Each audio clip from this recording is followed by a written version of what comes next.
Good morning, You Can Heal family. My name is Shena, and we are reading through the Old Testament together. We are in 2 Samuel chapter 20. If this is your first time finding me, I'm so glad you did. And we'll be back every day until we complete the entire Old Testament. So let's go. We're on chapter 20. Yesterday, David was sad because his son had passed. And there are a lot of things going on at the end of the chapter. So chapter 20 today kind of flows right into it. So we'll try to keep up. It says, then a troublemaker named Sheba, son of Bichri, a man from the tribe of Benjamin, blew a trumpet and shouted, we have nothing to do with David. We want no part of this son of Jesse. Come on, you men of Israel, let's all go home. So the men of Israel deserted David and followed Sheba. Yeah, remember in the last chapter there was the tribes, the 10 tribes. Maybe there was a little conflict. Oh gosh. Yeah, it says here, why did you treat us with such contempt? Remember, we were the first to speak of bringing him back to our king again. And there was an argument back and forth. So now in verse 3 it says, when the king arrived at his palace in Jerusalem, he instructed that the 10 concubines he had left to keep house should be placed in seclusion. Their needs were to be cared for, he said. But he would no longer sleep with them, so each of them lived like a widow until she died. Wow, he just cut him right off. King David. It says, then the king instructed Amasa to mobilize the army of Judah within 3 days and to report back at that time. So Amasa went out to notify the troops, but it took him longer than the 3 days he had been given. Then David said to Abishai, that troublemaker Sheba is going to hurt us more than Absalom did. Quick, take my troops and chase after him before he gets into a fortified city where we can't reach him. So Abishai and Joab set out after Sheba with an elite guard from Joab's army and the king's own bodyguard. As they arrived at the great stone in Gibeon, Amasa met them coming from the opposite direction. Joab was wearing his uniform with a dagger strapped to his belt. As he stepped forward to greet Amasa, he secretly slipped the dagger from its sheath.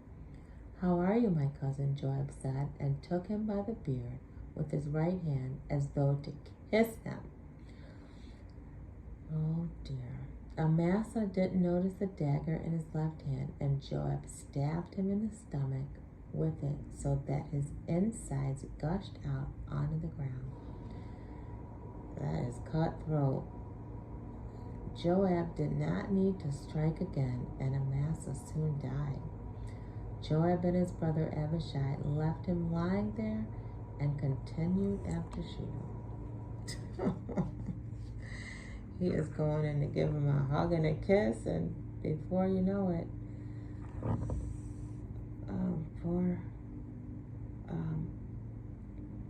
Amasa was out of here. Verse 11. One of Joab's young officers shouted to Amasa's troops, if you are from Joab and David, come and follow Joab. But Amasa laid in his blood in the middle of the road, and Joab's officer saw that a crowd was gathering around to stare at him. So he pulled him off the road into a field and threw a cloak over him. With Amasa's body out of the way, everyone went on with Joab to capture Sheba. Meanwhile, Sheba had traveled across Israel to mobilize his own clan at Bichri, at the city of Abel Beth-Makkah. When Joab's forces arrived, they attacked Abel Beth-Makkah and built a ramp against the city wall and began battering it down. But a wise woman in the city called out to Joab, listen to me, Joab. Come over here so I can talk to you. As he approached, the woman asked, are you Joab? I am, he replied. So she said, listen carefully to your servant. I'm listening, he said. Then she continued, There used to be a saying, if you want to settle an argument, ask advice at the city of Babel. I am one who is peace-loving and faithful in Israel, but you are destroying a loyal city. Why do you want to destroy what belongs to the Lord? And Joab replied, believe me, I don't want to destroy your city. All I want is a man named Sheba, son of Bichri, from the hill country of Ephraim, who has revolted against King David. If you hand him over to me, we will leave the city in peace. All right, the woman replied, we will throw his head over the wall to you. What?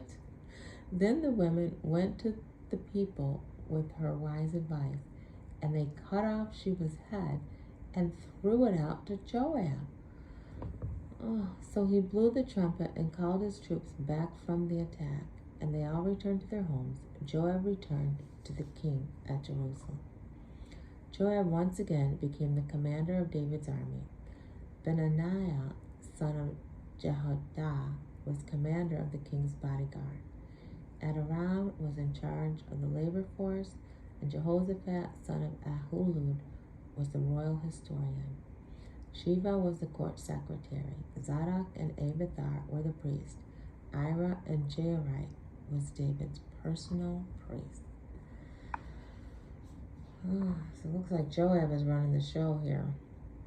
That's what I see. That's what I see.